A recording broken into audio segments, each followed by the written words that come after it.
Hi everyone, so for today's video it is the second episode of the Let's Letter series. So we're going to take what we learned last week, this is the sheet that we did last week, and we're going to make it a little fancier. So the first thing we're going to learn is serif. Now all serif is just adding these little lines to the letters. Very simple change to your writing. It's really that easy. You see this a lot on like typewriter type of lettering and things. And one thing to remember throughout all of these different handwritings styles today is that this can be applied to any variation from last week too. I'm just using a basic handwriting for all of these.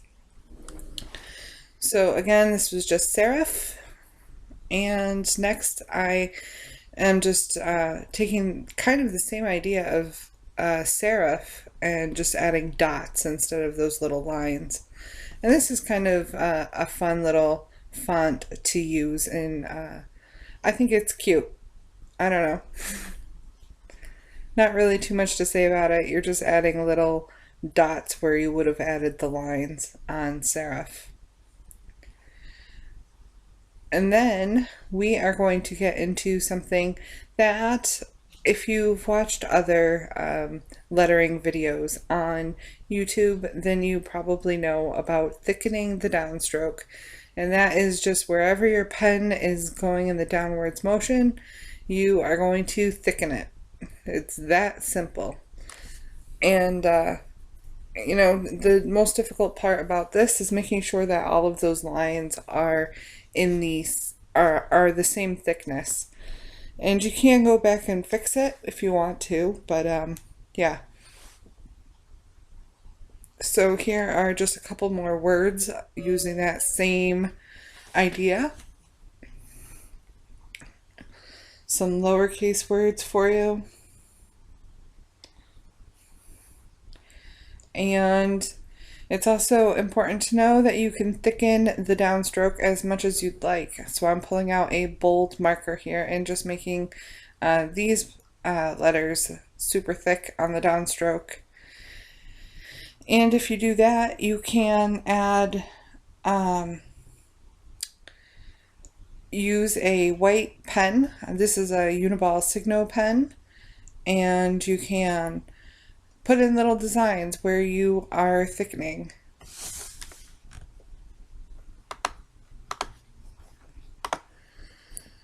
And here I'm just thickening the letters of hi, and then I'm going to take my little Uniball Signo pen and kind of give it a little bit of a highlight on the edge.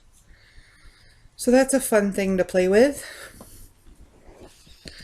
Now this next idea is using both the serif from up above and thickening the downstroke, and I like to use this quite a bit in my journal and my planner, and pretty much whenever.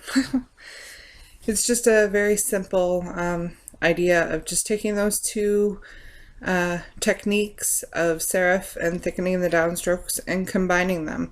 And that's the thing too with all of these techniques, is that you can mix it up and combine them. You can even do more than just one or two combinations. You can, you know, mix up 3 of them if you wanted to and just make it look unique. And remember, you know, the things from last week, this could easily be applied to making the letters fat, or putting a slant on the letters, pretty much anything. That's why I had you practice that from last week. And this is taking simple little doodles like a heart and applying those in somewhere in the letter. So here you can see I like to start with the little doodle first, and you don't have to place the letter or place the little doodle like the heart in the same spot every time. You can mix it up. Yeah. And here I'm just trying to do the same thing with a star and a daisy. So just very simple doodles, and it makes the lettering look really cute. I would also mix this up with the dots that I showed a few minutes ago, and that would look good too. So yeah. Okay, so now we're getting a little bit more technical. Still not a big deal. We're just lengthening the lines. And so I'm taking some of these letters and extending the lines. Now, my love ring, the L and the G were extended, so I was able to put a little heart there to kind of interrupt the lines a little bit, so it didn't look too silly just having a double line there.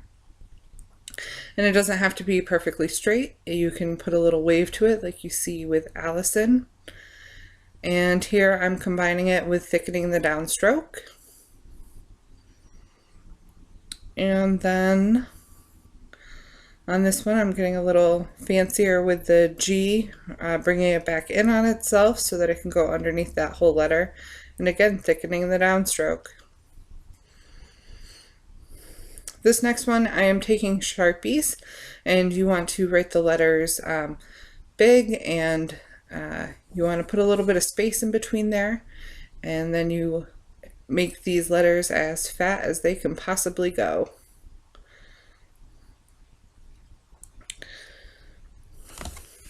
So I'm just tracing over those letters over and over again until I can make it as big as I can. And then I'm taking my black pen and going around all the letters. Very simple and easy technique, and I think it looks cute. So I'm just going to show you again how to do that. I'm writing the word today. I just wanted to do another word with a few more letters in it than just hey.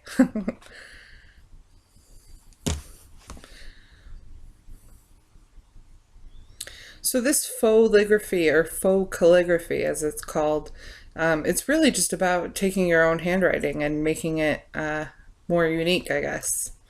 So I'm just going over these letters again with my Pigma micron pen. And you don't have to use a Pigma micron, that's just what I had on hand. Now, using that same idea, instead of separating the letters, I'm drawing them right next to each other. And I am going to make them overlap.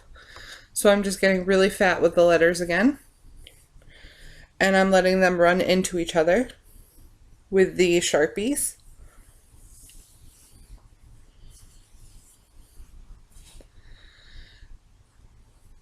Just not even worrying about how close I'm getting to that letter. Obviously you don't want to overlap too much, but yeah,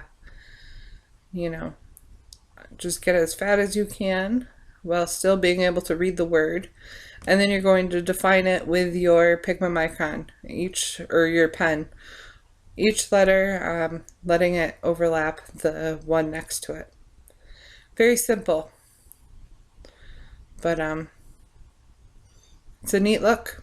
I like it. It's fun to do when you want something to stand out. Now this is a writing I used to do when I was younger. And it's just putting some sharp edges to like the R and the S, and basically anything that can be rounded on a letter, I'm taking it and putting a sharp angle to it. Here I'm just writing sharp angles, just so you can see kind of what I'm going for here. When I was in 6th grade, I used to write this way all the time. So again, this is another one that you could easily apply the thickening and the downstroke on, and I like the way it looks. I think it's kind of neat looking. I don't use this too often anymore, but I don't know, it brings back kind of memories when I do write this way. I remember figuring this lettering out when I was in social studies. I was incredibly bored and I was just playing around with writing, and I came up with this idea.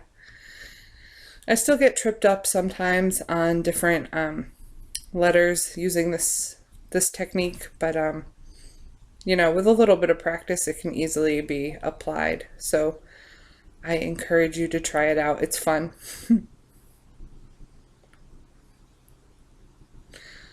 And finally, we are going to work on perspective.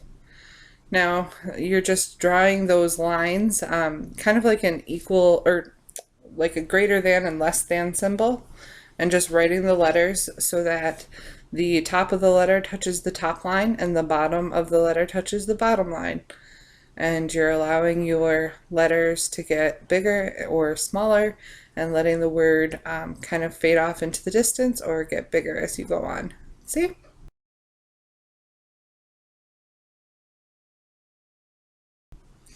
Taking that same idea, I'm just drawing a bunch of squiggly lines and drawing something different, or writing something different in between those lines. Again, same idea, making sure that the top is consistent with the top of the letters and the bottom is with the bottom of the letters. It can get hard to read, so be careful with that, but yeah. So I hope you enjoyed everything that we went over today. I thought it was a lot of fun. These are all writings that I really, really like. And so go ahead and practice these things and make sure that you have fun. See you again soon.